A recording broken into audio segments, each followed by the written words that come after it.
Welcome back to the Welsh History Podcast, episode number 62, The Legacy of Rhodri.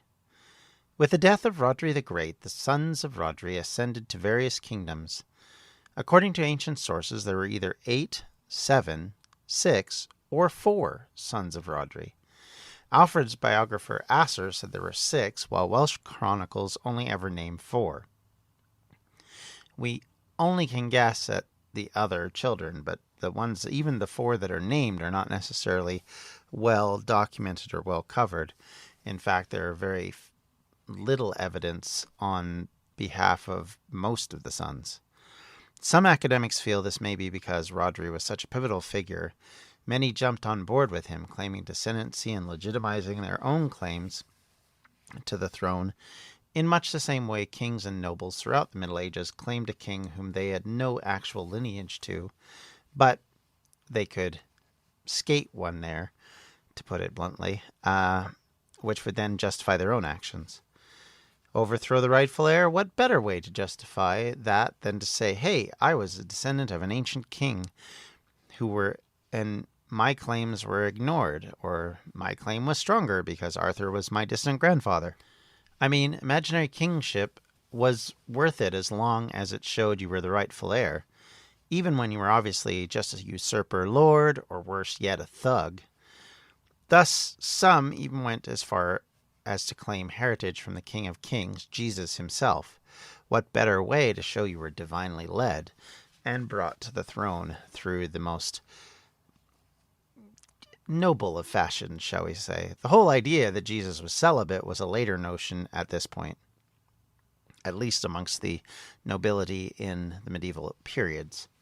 Rhodri's named sons were, and again, pardon me for some of the pronunciation, Anhawrad, Cadel, Mervyn, and Gwrad, or Gwraid. Gerald of Wales claims that these sons split the kingdoms of Wales amongst themselves, though there does not seem to be any evidence of this, as scholars have argued that they may have shared the leadership amongst them rather than dividing them up in strictly, this is your kingdom, this is your kingdom. Gwrad died with Rhodri in 878 fighting the Mercians. At this point, Anhawrad becomes the most significant of the brothers.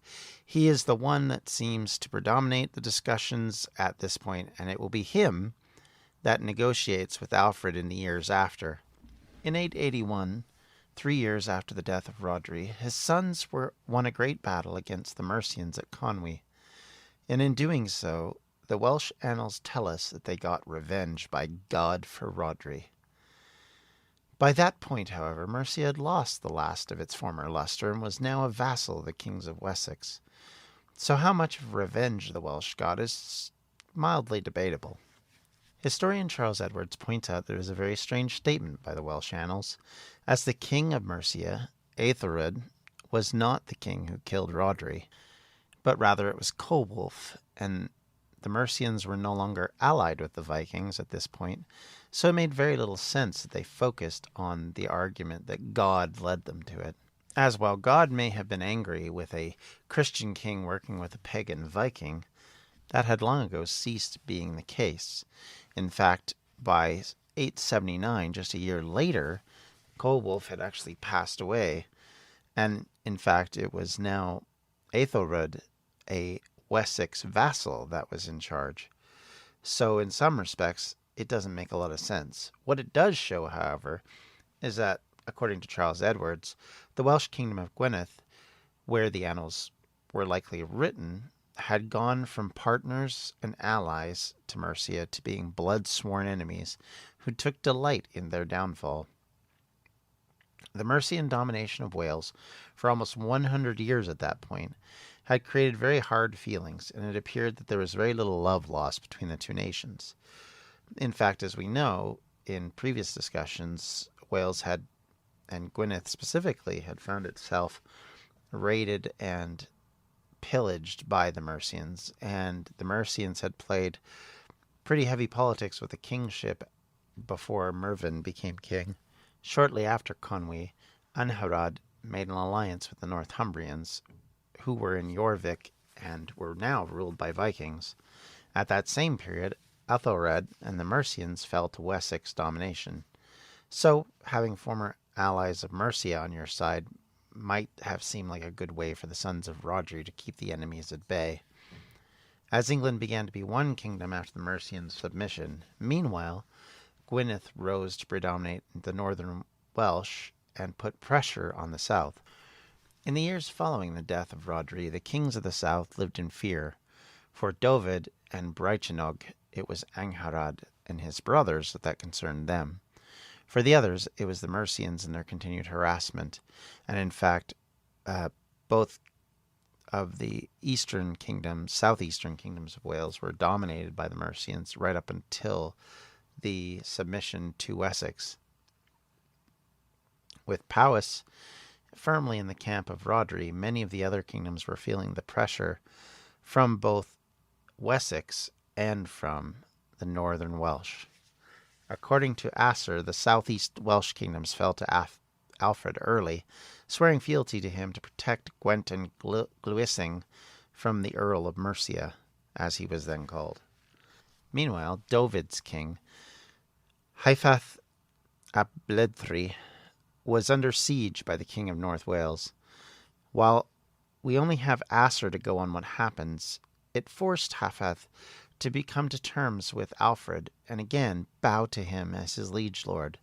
In a way, the sons of Rhodri, rather than uniting Wales, had actually created a north and south division, which hindered their progress. It does lead you to wonder that if Alfred had been defeated by the Norsemen, as he very well could have been in the years earlier, would all of Wales fall to Angharad to become the first king of a united Wales? Had that happened in the 9th century, would Wales have been able to hold out against the Normans and later Plantagenet invasions? Unity had been the one thing to escape the Welsh during this period, and while kings would unite a lot of Wales, there was no chance of ever fully uniting the country against the outside threat after Alfred. As mentioned earlier, Angharad sought an alliance with the Norsemen of York against the Old English enemies. However, while this may have protected Wales against the Norwegian Vikings, the Danes had no such alliance. In 892, they attacked all along the Irish Sea, including Gwynedd. The failure of his allies to defend him and the success of Alfred in defending himself against the Vikings and Cornish enemies may have impressed Angharad. However, another aspect of the Welsh decision was, according to Asser, that the Normans were considered to be less noble and loyal, and their deals made the Welsh vassals instead of equals. So at the height of Alfred's power, the feeling must have been strong amongst the Welsh to at least talk to Alfred. So it was, probably either 893 or 894, the sons of Rhodri turned south and to the newly recovered Alfred, with Alfred offering Angharad gifts and acknowledgments, and finally making royal pledges. The Welsh kings finally unified under their English lord. Alfred had done what no Saxon before could do. He had made a vassal of all of Wales. By 894, vassalage was utilized by the Welsh to defeat the Viking invaders, as Alfred supported Angharad in the defense of North Wales. In fact, in this period, they were able to defeat a number of Viking raiders, and in that way establish both Angharad and Alfred's ability to protect and defend the island. However, change was on the horizon. First, in 893, King Hyfath died, and with his death it opened up a time of infighting in Wales.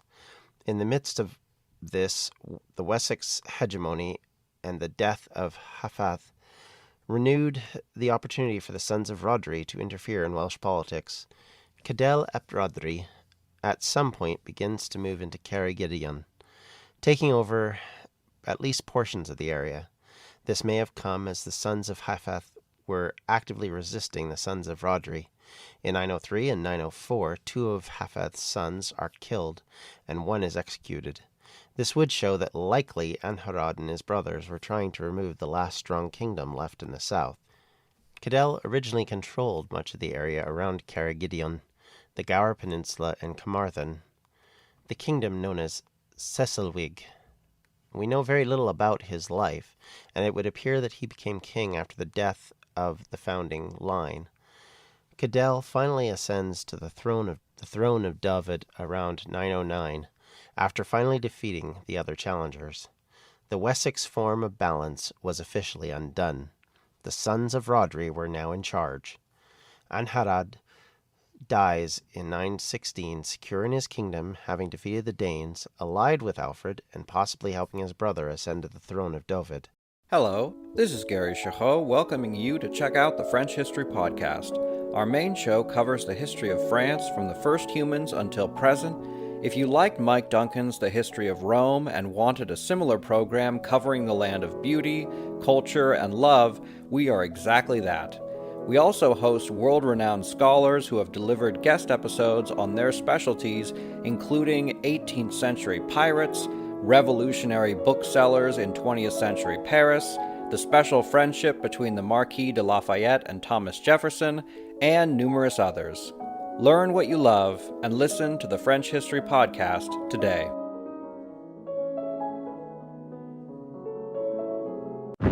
The Battle of Waterloo was one of the most famous turning points in world history. But what happened next? My name's David Montgomery, and I'm the host of The Siècle, a history podcast that tackles exactly that. Join me as I cover France's overlooked century in between Napoleon and World War I. The Siècle, spelled S-I-E-C-L-E, is part of the Evergreen Podcast Network and can be found wherever you get podcasts. It is thought by scholars that just as his brother did, Cadell swore fealty to Alfred. However, the Crown Prince Huel would not be restricted in the same way. At the death of his father in 918, he became king of Dovid and Schleswig, and he conveniently closed the loop on Hafod by marrying the crown princess of Dovid. In other words, he effectively dominated the area in the way that the sons of Rhodri were always able to seemingly come out on top when it came to any matters of Wales. They were never really held back, even as they had to defeat Irishmen, Vikings, and Englishmen to do it. And even though they've sworn fealty to both the Vikings, the Mercians, and Wessex, still somehow, once again, they are in charge. And so when we look back at the effects of the sons of Rhodri, and really if we go back far enough to Mervyn, we see that their influence is incredibly strong, and it will be felt all the way down till the end of Welsh independence. The inheritance of being one of the sons of Rhodri the Great is significant enough that others try and emulate and try and capture that inheritance. The reasons why we don't know how many sons Rhodri really had was because, as mentioned earlier, kings would often claim inheritance through him, because it was felt that was justifying just how good they really were. And the power of Anharad to be able to enforce his will on so much of Wales in his lifetime was probably massively influential in how Wales formed beyond this. Obviously, the power base of Gwynedd continued to be strong ever after this, but the rise of this newly merged Schleswig and Dovid will have influence for generations to come as well. As we talk about this next time, this was the foundation of what was to come. As Huel would be the king who would push for unity and create a new and mighty kingdom with laws that would forever be associated with him, along with the epithet the Good. Huel would become a king who was well respected, well honored, looked upon as being important, and one of the few southern kings who makes influence beyond just the south and into the north. This doesn't happen often in Welsh history. If we look at Welsh history as a whole, typically Powys and Gwynedd are the two bigger kingdoms that influence the rest. It is they that will present the bigger and more dominant kings in the later half of independence. And also it will be Powys that will bring us Owain Glyndwr, the last to wear the crown as Prince of Wales, as a Welsh prince. But in all cases, predominantly the North reigns supreme. But in this one period of time, this one opportunity, it will be the nephew of Anharad, not his son, who will predominate. And it will be the South, not the North, that will push for unity. And it will be these mighty warriors that will lead in the resistance to the Saxons and to the Vikings and to the Irish to some extent. And as we look forward into this will be the part that will be most interesting and we'll continue to discuss in greater detail. It's hard to believe when you look at this at how quickly everything's changed from the advent of Merfyn out to Huel. I mean, we think that Merfyn may have come from the Isle of Man, but he basically came from nowhere as far as we knew of history before him. And suddenly his influence is so large and so great that even the myths are bent to his will. Thus, the reason why Arthur becomes so big in our understanding of how medieval British politics worked. The ideas of someone being worthy because they were good at the job rather than being a noble descendant of someone else. And the whole concept of kingship being something that could be aggressively pursued to unite an area as opposed to divide the area so often happened in Wales at this period, as the sons of Rhodri the Great continued to move out and to dominate so much of what we consider to be Wales. And this influence, as I said, continues to grow long past this point in time. I would encourage you to have a look into this yourself, have a look at the history. It's definitely a fascinating time period. We're now entering much more history written down period of time in Welsh history. We're going to get into a lot of people who actually have their own biographies, which will be an interesting expansion of our understanding. And we're starting to get out of the so-called Dark Ages and into the proper high medieval ages, which will then allow us to peek at more of the ideas and the thoughts and the actions of so many people in and around Wales, even in areas that we don't normally think of, like the urban development in Wales at this time period. So we're going to go further into this. We're going to look into all of this. We're going to talk about Huel the Good next time and how he developed into being such an important figure for Wales and for us in this story that we're telling. And until next time, everyone, thank you. Have a great day. We'll talk to you later. And let me just finish off by saying, please consider donating to our we are running a charity fundraiser for anxiety gaming this year on December 2nd and 3rd. You'll have heard the advertisement at the beginning of the show here. We are trying to raise money to help people who suffer from depression and anxiety. And the organization that we're raising money for is based in the United States, but they help people across North America and in Europe and all sorts of places. So they reach a number of different areas, facilities, and people. So it would be worth your time to consider a donation, and any kind of donation is definitely a worthy one, and we really appreciate it. And if you'd like to do so, you can do that at distractionsmedia.com/donations. Thank you, everyone. Have a great day. We'll talk to you later. Bye-bye. Edge of the Abyss Creations is a proud sponsor of the Welsh History Podcast, your one-stop shop for unique jewelry, paintings, and other crafty creations. You can find us at facebook.com/edgeoftheabyss1. This has been a Distractions Media production. For more info, you can check out everything we do at distractionsmedia.com.